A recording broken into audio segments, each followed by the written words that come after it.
Is the Shield the greatest faction of this century? Probably, and I think there's only one faction that can rival them. Okay. I think, and it's got to be Evolution. Like See, Evolution is the only other faction that I think can.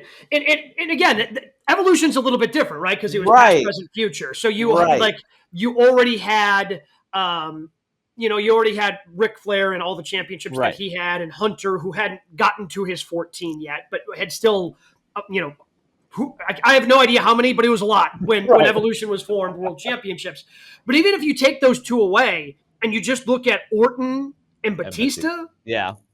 like most factions aren't going to develop two like Hall of Fame world champs, right? So Right. that's where even if you separate, and that's probably why again the Shield is ahead of them. So even if you separate the two Hall of Fame careers that were already formed by the time Evolution came around, like Batista and Randy Orton themselves doing what they did is probably the only thing I think this century that can rival what the Shield has done.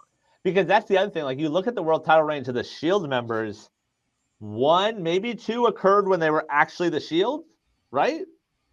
No, none of the world championships happened when none of them. No, I mean they had the tag team champs. Ambrose Mox was the U.S. champ. But they never had a world championship between them while they were the Shield. That all happened post Shield after they broke up. And then you start thinking about like the sheer amount because Mox had a really long reign. Right. A couple of different times as AEW champ, what Roman did. So like the length of reigns as well. Mox also the New Japan title counts in that. Like he was a strong champion. So the only one I would say maybe you make a case for because of the impact on the business, and it's still Roman related, is the Bloodline. Like you talk about Hall of Fame careers. So all three Shield members go on to become Hall of Famers. Mm-hmm. Roman, Bloodline, you could make a case as two Hall of Fame careers. Paul Heyman Hall of Fame career, the Usos Hall of Fame career. Like as a tag team, yeah. As like they're one of the most decorated tag teams of all time. And then Sammy. I mean, Sammy's a Hall of Famer. So like at this point, I don't know if you get the resume in terms of sheer number of like world titles and things like that, but you're getting. Well, you don't because you only have one other world title. Yeah, that's fair. Like you only have Jay. Right, like you've got Jay, you've got a lot of other championships, obviously, and the Usos had the long run with the tag team championships while they were a part of the Bloodline, even previous to that.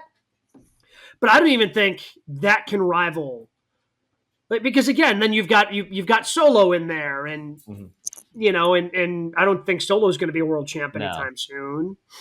So what about projecting ahead? And I was trying to think of someone like current, like Don Callis family in AEW. Could that possibly be a faction that you look back on and you're like, wow, they had all these guys together? Takeshita could be a future world champion. Our buddy Fletcher could be a future world champion. Okada technically part of that right now. Josh Alexander, we've seen him reach some peaks. I don't know there. Like, could that be one? Well, I mean, if we're talking about stuff in AEW, I mean, the Elite literally formed a wrestling company. That's a good one. I guess, I mean, you would have to throw the Elite. And again, I know that started as part of, but it's still this century. Yeah. It started in New Japan, obviously, because they were, Bullet Club Elites. But, I mean, the Elite would have to be in this short list of conversation because if you start your own wrestling promotion and then create a world championship to give away to Jon Moxley, I feel like that's despite the lack of like AEW world championships. I know obviously Kenny Omega had his, but I mean, creating your own company is pretty high up there in terms of list of accomplishments. Because as good as the Shield were, it's not all Shield wrestling. Right. And that's the thing. Like you go adjacent Elite, like Cody sort of counts in there, Hangman counts in there. Like, and then under the umbrella of starting a revolution. That's a good one. Yeah. So I get, as we talked it, I didn't even think about it until you started mentioning. I'm like, oh wait, we got to mention the Elite within this conversation because, well, they had the first 10,000 seats or 10,000 tickets sold for a wrestling show outside of WWE and all those things that started and launched to get to where we are right now for the world of professional wrestling. So I would have to put the Elite on that list. That's a good one. If we're putting together a top 5. Like, I feel like the Shield had a big impact in the moment, but I don't know if you could have cast out this. Like, the fact that they're all future world champions, faces of companies, like, it's quite a glow up from those 3. Well, no, and again, like, I in the moment, that's when I really became an Ambrose fan. Like, in the moment, like, he was the voice of. I mean, he was the one who would always start off the promos. Like, right. Roman was the silent badass, and it seemed like Ambrose was more or less the leader of that. And then when they broke up, they fell out. WWE fell out of love with Ambrose for whatever reason. He did eventually become a world champion in a pretty unique night where all 3 members of the Shield held the WWE championship, which is, again, just another little twist and a nice little cherry on top of what that faction was. But I don't think you could have forecasted what they all became. Right. Because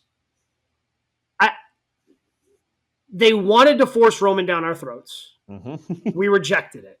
Yep. And then Roman finally became what they wanted him to. And the fans accepted him. Seth has always been there and been the solid guy. And Ambrose had to become Mox again and go do his own thing to kind of become...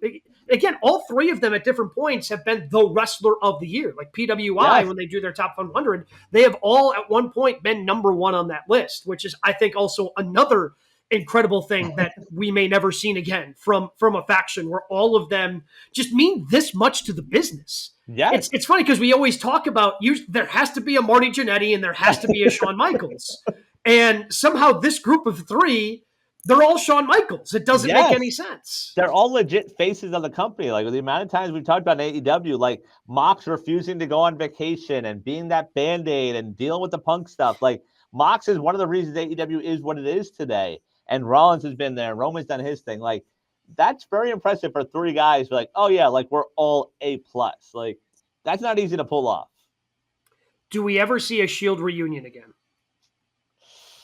See, it's funny. We talk about Jericho going back to WWE and how it makes sense. Mox seems to be the type of guy that just doesn't give a shit about anyone else. That, like, he just never goes back there. Like, he doesn't want to deal with that drama. And then Roman and Rollins are the opposite. They're so WWE loyal. I don't think we ever see them outside of that umbrella. So, long answer, but no, I don't think we ever see the 3 of them together.